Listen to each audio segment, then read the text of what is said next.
7 বছরের বাচ্চা মেয়ের সাথে বিয়ে করে রাগ করে বিদেশে চলে যায় ইভান। আজ 15 বছর পর নিজের বউকে ডিভোর্স দিতে বিদেশ থেকে দেশে ফিরেছে সে। ইভান যখন বিমান থেকে নেমে এয়ারপোর্টে দাঁড়ায় তখন ড্রাইভার এসে তাকে রিসিভ করে। ইভান গাড়িতে উঠে বসে এরপর নিজের বাড়ির উদ্দেশ্যে রওনা দেয়। আজ প্রায় 15 বছর পর নিজের দেশে ফিরে এসেছে সে। সময়ের পরিবর্তনে তার প্রিয় শহর সম্পূর্ণ নতুন হয়ে গেছে। ইভান গাড়ির গ্লাস ওপেন করে বাহির থেকে আসা মিষ্টি রোদ নিজের শরীরে মাখে। বিদেশে থাকতে নিজের দেশকে আর এই শহরকে অনেক মিস করেছে সে, কিন্তু তার আম্মুর ভুলের জন্য তার দূরে থাকতে হয়েছে সব কিছু থেকে। হঠাৎ করে 15 বছর আগে ঘটে যাওয়া সেই দিনের কথা মনে পড়ে যায় ইভানের।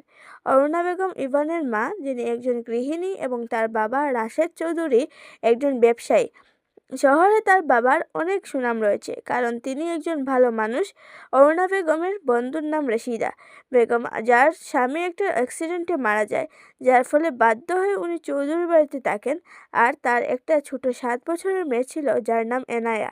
এনায়া নামটা মুখে নেওয়ার সময় ইভানের ঘৃণা হয়, তবুও সে অতীতের ঘটনা মনে করতে থাকে। এনায়া তখন খুব ছোট, মাত্র 7 বছর বয়স, আর ইভানের তখন 15 বছর বয়স। ইভান ছোটবেলা থেকে পড়াশোনায় খুব ভালো, যার জন্য বিদেশে গিয়ে পড়াশোনা করার ইচ্ছে তার ছিল।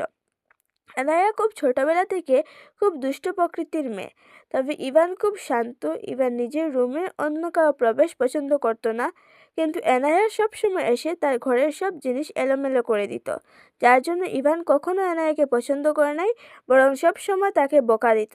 আর এনায়াদের এই বাড়িতে থাকা ইভান পছন্দ করে নাই, যে সে সব সময় ওকে কাজের লোকের মতো দেখে। একদিন যখন ইভান রুমে বসে পড়াশোনা করছিল, তখন এনায়া ওর রুমে আসে। এনায়া বলে, ইভান ভাইয়া, তুমি কি করছো? পড়াশোনা করছি। কেন, তুমি কি দেখতে পাও না? এনায়া, যাও এখান থেকে, একদম বিরক্ত করবেন আমাকে। এনায়া কোনো কথা শুনে না, বরং ইভানের রুমে এসে তার বিভিন্ন জিনিসে হাত দিতে থাকে, ইভানকে বিরক্ত করতে থাকে। ইভানের রাগ উঠে যায়, সে একটা থাপ্পড় দেয় এনায়ের গালে। বাচ্চা মেয়েটার গালে থাপ্পড়ের দাগ বসে যায়, সে কান্না করতে থাকে। যা শুনে অরুণা বেগম রুমে আসে আর বলে, এনায়া, কি হয়েছে?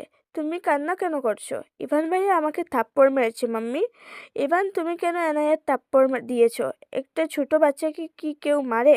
দেখো আম্মু, আমার কোনো দোষ নাই, ও আমার রুমে এসে আমাকে বিরক্ত করছে, যার জন্য থাপ্পড় দিয়েছি।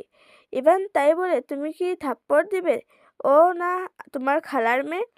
ও কোনো খালার মেয়ে না আমার, ও এই বাড়ির কাজের লোক। ওর সাহস কি করে হয় বাড়ির চাকর হয়ে মালিকের রুমে এসে জিনিসপত্র ছুঁয়ে দিতে? ইভানের কথা শুনে ওর মা একটা থাপ্পড় দেয় ওর গালে। এরপর রাগী কণ্ঠে বলে, এনায়া আমাদের